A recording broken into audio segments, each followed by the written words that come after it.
CMR shopping mall grand opening on 10th September in Miapur. Academy చైర్మన్గా కూడా చాలా చేశాను. బళ్ళారి రాఘవ స్టాంప్ తీసుకొచ్చాం. ఈ వృద్ధ కళాకారులకి ఇంతకుముందు 20,000 ఉంటే ₹1,00,000 పెంచా అకాడమీ నుంచి. ఇట్లా చేస్తున్నప్పుడు రాజకీయాలకి అప్పుడే కాంగ్రెస్ పార్టీ రీకాన్స్టిట్యూట్ చేశారు. రాజశేఖర రెడ్డి గారు ప్రెసిడెంట్, పిసిసి ప్రెసిడెంట్ అయ్యారు. అప్పుడు ఇందిరాగాంధీ గారు మన కోన ప్రభాకర్ మహారాష్ట్ర అప్పుడు సిట్టింగ్ గవర్నర్, ఆయన ఎప్పుడు ఇందిరాగాంధీ దగ్గర పోతేదారు తావనం అక్కడ కూర్చుంటుండేవారు. అప్పుడు ఇందిరాగాంధీ అడిగిందట, ఇట్లా ఎవరన్నా ఉన్నారా ఫిలిం స్టార్లు? ఎందుకంటే అప్పటికే తెలుగుదేశం అధికారంలోకి వచ్చింది. బికాజ్ ఆఫ్ రామారావు గారి సినిమా గ్లామర్. నేను అడగదలుచుకున్నది కూడా, సినిమా వాళ్ళందరినీ రామారావు గారు లాగేసుకున్నారు కదా. దాదాపు 70% సినిమా వాళ్ళంతా రామారావు గారి పక్షమే ఉన్నారు. మీరు భానుమతి గారు కొద్ది మంది మాత్రమే కాంగ్రెస్ వైపుకి వచ్చారు, కృష్ణ గారు లాంటి కొద్ది మంది. అది ఏమి రామారావు గారి ఆకర్షణకు ఎందుకు లోనవ్వలేదు మీరు? అంటే ఒకటండి, రామారావు గారు పిలవలేదు, అదే అడిగాను. ఓకే ఓకే, ఆయన పిలిచుంటే బహుశా అయితే వెళ్ళే వాళ్ళు. మేము పిలవని పేరంటే ఆయన అడిగాను కూడా.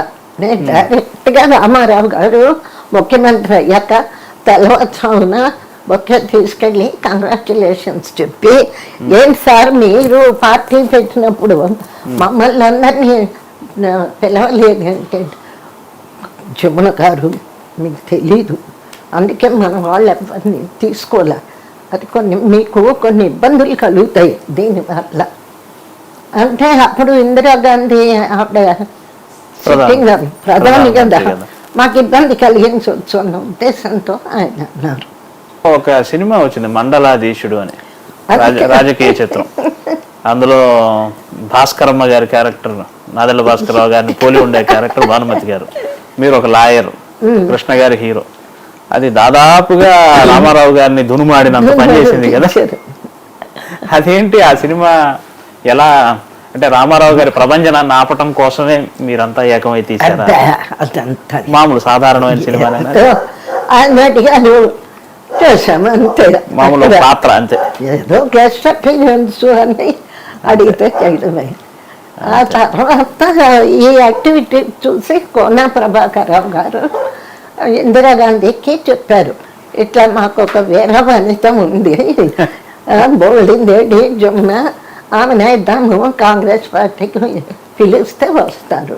అప్పుడు వద్దన్నాను. తర్వాత ఇందిరాగాంధీ గారి నుంచి ఫోన్ వచ్చాక అప్పుడు ఒప్పుకున్నా. పాపం నాకు పోతేదారును కోన గారు ఫోన్ చేస్తే నాకు చెప్పాను అనమాట, డాడీ మీకు తెలుసు చెన్నారెడ్డి గారు అడిగారు, అన్నయ్య గారు అడిగారు. అప్పుడే నాకు ఇంట్రెస్ట్ లేదు, లేదమ్మాయి నువ్వు రావాలి, ఇందిరా మేడం మీద very much interested in you, నీ పేరు చెప్పాను. అంటే ఇందిరాగాంధీ అంటే నాకు ప్రాణం, అంత ఇష్టం, డైనమిజం అంటే ఇష్టం కదా. జయలలిత, ఇందిరాగాంధీ, నాకు నేను ఇట్లా డైనమిక్ లేడీస్ అంటే నాకు చాలా ఇష్టం అన్నమాట. సో దాంతో ఆవిడ అడిగింది కాబట్టి వస్తాను. సహజంగా మరి మీరు పుట్టిన ఊరు లేదా పెరిగిన ఊరు తెనాలి కదా, మీరు రాజమండ్రిని ఎందుకు సెలెక్ట్ చేసుకున్నారు ఎన్నికల క్షేత్రంగా? ఎందుకు అంటే నా కాంగ్రెస్ పార్టీకి నిజంగా గొడ్డు చాకిరీ అంటారే అట్లా చేశా. నేను తిరగని గ్రామం లేదు, నేను క్యాన్వాస్ చేయని లీడర్స్ కూడా లేదు. అట్లా చేశాను. 7 సంవత్సరాలు తాటిగా తిరిగా. అటు శ్రీకాకుళం జిల్లా నుంచి ఈవెన్ మహారాష్ట్ర, నాందేడు మహారాష్ట్ర, అక్కడ కూడా క్యాన్వాస్ చేశాను. అవన్నీ చూసి అప్పుడు ఇందిరాగాంధీ గారు రమ్మని కాంగ్రెస్లో పిలిచారు. ఇవన్నీ చూశాక ఇందిరాగాంధీ గారు పోయాక అప్పుడు రాజీవ్ గాంధీ గారిని ఆయన పిలిపించి తానుగా అడిగారు అనమాట. ఇవాంట ఆంధ్ర నేను మా వారు వెళ్ళాం ఢిల్లీకి. ఫోన్ వస్తే వెళ్ళాం, కలిసాం. ఇవాంట Andhra or Delhi sir, I want Delhi. Which constituency అంటే రాజమండ్రి. ఊరికే చెప్పేది రాజమండ్రి అని. తర్వాత అప్పటికే నేను సత్యసాయి, భగవాన్ సత్యసాయి భక్తురాలుగా ఫ్రీక్వెంట్గా వెళ్తుండేవాళ్ళు రాజమండ్రి. ఒకసారి సినిమా స్టార్ కాబట్టి ఎక్కడైనా గెలవచ్చు అన్నది ఏమన్నా? అదేం లేదు. అది మా సినిమా స్టార్లు అయినంత మాత్రంలో గెలవరు. మీలాంటి హ్యూజ్ ఇమేజ్ ఉన్న వాళ్ళకి ఈజీ కదా ఎక్కడైనా. మామూలు వాళ్ళకి స్వామిని అడిగా, స్వామి ఇట్లాగా ఒకవేళ నాకు సీట్ అంటూ ఆఫర్ ఇస్తే ఎక్కడికి వెళ్ళమంటారు? నాకేమో అనంతపూర్ రావాలి అనుకుంటున్నాను అంటే, వద్దు వద్దు, ఇదంతా బాంబుల వ్యవహారం, ఆడవాళ్ళకి సీటు పనికి రాదు అన్నారు. ఆ తర్వాత రాజమండ్రి, ఆయన అనుకో రాజమండ్రి, కాకినాడ అటువైపుకి వెళ్ళు, వాళ్ళంతా చాలా సాఫ్ట్ స్వామి భక్తులు అని వాస్తవం. అందుకని చెప్పేసి రాజీవ్ గాంధీ అడుగుతూనే రాజమండ్రి అమ్మ. అది కాకుండా రాజమండ్రితో ఒక అనుబంధం ఉంది. ఒకటి డాక్టర్ గరికపాటి రాజారావు గారు పుట్టిల్లు చిత్రం తీసింది అక్కడి నుంచి, ఆయనే కదా నా తొలి చిత్రం. రెండోది అక్కడ కళాకారులకి నేను ఇళ్ళు అన్నీ కట్టించాను.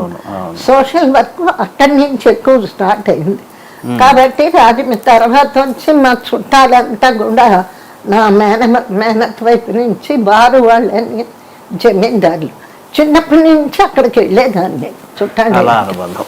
అట్లాగా ఇటు కళా అనుబంధం, అటు చుట్టాల బంధం. అది ఇక బాబా గారు కూడా అటువైపు వెళ్ళారు. అంటే గబుక్కుని రాజమండ్రి అన్నారు. కంటెస్ట్ చేశా, గెలిచా. 3 ఏళ్ళు ఉన్నా పార్లమెంట్లో. కానీ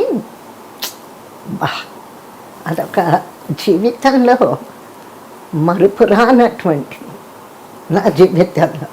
పార్లమెంట్లో అడుగు పెడుతూనే వంగి లోపల హౌస్లోకి వెళ్తూనే చుట్టూ ఆ హేమీల చిత్రాలు, సెంట్రల్ హాల్లో కాలు పెడుతూనే ఒక విధమైన పులకరింత, కళ్ళల్లో నీళ్ళు వచ్చేసాయి. ఏంటి జీవితం? ఎక్కడ జమున? చిన్నప్పుడు జమున కర్ణాటకలో పుట్టింది, చెన్నై దుగ్గిరాల్లో పెరిగింది, చెన్నైలో స్టార్ అయింది, ఆంధ్రాకి వచ్చి లీడర్ అయింది, ఇక్కడికి వచ్చి పార్లమెంట్లో అడుగు పెట్టడం ఏంటి ఇది జీవితం అని లోపల అడుగు పెడుతూ అక్కడ నమస్కారం చేసి ఆ లోపలికి వెళ్తూనే సెంట్రల్ హాల్లో అన్ఫర్గెటబుల్ జీవితంలో అన్నిటికంటే కూడా మరపు రానటువంటిది. 89 నుంచి 91 వరకు ఉన్నారు కదా, 3 ఏళ్ళు. ఆ కాలంలో విపి సింగ్ గారు, చంద్రశేఖర్ గారు లాంటి ప్రధానమంత్రులు, వాదోపవాదాలు బాగా వేడిగా ఉండేవట కదా. చాలా బాగుండేది. అంతవరకు పార్లమెంట్ కూడాను రాజీవ్ గాంధీ, విపి సింగ్, అర్జున్ సింగ్, వాజ్పేయి, ఎల్కే అద్వానీ, అటు కమ్యూనిస్టులు చాలా పెద్ద పెద్ద లీడర్స్. ఏంటి వాళ్ళు మాట్లాడుతుంటే, ఆ స్టాల్వర్డ్స్ మాట్లాడుతుంటే గంటల తరబడి రాత్రి 12, 11 అయ్యేది. అట్లా అందరూ వెళ్ళిపోయింది, నేను మాత్రం అట్లా వింటూ కూర్చునే. 91 ఎన్నికల్లో ఎందుకు పోటీ చేయలేదు? చేశాను కానీ నాకే టికెట్ ఇచ్చారు. Rajiv Gandhi mid term poll కదా,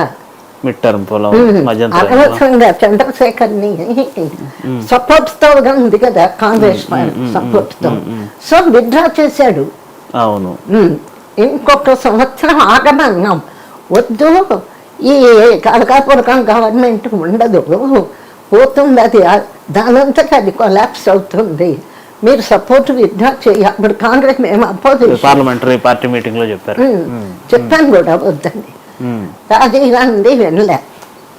మాకు అక్కడ సుబ్రహ్మణ్యం అని ఒకడు ఉన్నారు కదా, వాడు మనం కనుక సపోర్ట్ విత్డ్రా చేసి మిడ్ టర్మ్ పోల్కి వెళ్తే బ్రహ్మాండంగా వచ్చేస్తాం అన్నారు. ఉమ్. ఎందుకు అనవసరంగాను ఇంకొక సంవత్సరం అయితే ఇది కలగూరగంప పోతుంది గవర్నమెంట్ అని చెప్తే మళ్ళీ ఆ మిట్టరం ఫోన్లో అప్పుడు పోయింది. ఇంత కాంగ్రెస్తో అనుబంధం ఉన్న మీరు ఒక దశలో బీజేపీకి సపోర్ట్ చేశారు, ప్రచారం కూడా చేశారు. ఎలా ఆ భావ వైరుధ్యం ఏమిటి, ఎలా అంటే సాధ్యపడింది అది? కాంగ్రెస్ నుంచి గెలవడం ఓడిపోవడం ఆ చాప్టర్ అంతా పోయింది. ఇంచుమించు రాజకీయాలు మానేశారు. ఉమ్. నా దృష్టిలో ప్రస్తుత రాజకీయాలు డబ్బు ఖర్చు పెట్టు, లక్షలు ఖర్చు పెట్టు, కోట్లు సంపాదించు, జస్ట్ లైక్ ఏ బిజినెస్ అయిపోయింది. సేవతో కూడుకున్నది పోయింది. అందుకని మనకెందుకులే బాబు ఈ టైప్ రాజకీయాలని వదిలేశాను. కానీ వాజ్పేయి గారు ఆయన పిఎం అయ్యాక నాకు అంత గొప్ప వ్యక్తి, ఆయన దేశానికి మంచి ప్రైమ్ మినిస్టర్, కాబట్టి మనం బీజేపీలోకి వెళ్తాము అని నా అంతకు నేనే, ఎవరు పిలవలే. కాంగ్రెస్లో అయితే ఇందిరాగాంధీ పిలిస్తే వెళ్ళాను, బట్ బీజేపీ ఏం పిలవలేదు. కానీ వాలంటరీగా నాకు వాజ్పేయి గారి మీద ఉన్నటువంటి నమ్మకం, ఆ కాన్ఫిడెన్స్, సరైన వ్యక్తి వచ్చారు అని నా అంతకు నేనే వెళ్ళి దత్తాత్రేయ గారికి రాఖీ కట్టి రాఖీ బంధాలు నేను చేరుతున్నాను బీజేపీలో అని చేరాను. చేరిన దగ్గర నుంచి మళ్ళీ దత్తాత్రేయ గారికి ఇక్కడ అంతా క్యాన్వాస్ చేశాను, నలుగురిని గెలిపించాను వాళ్ళల్లో కూడా.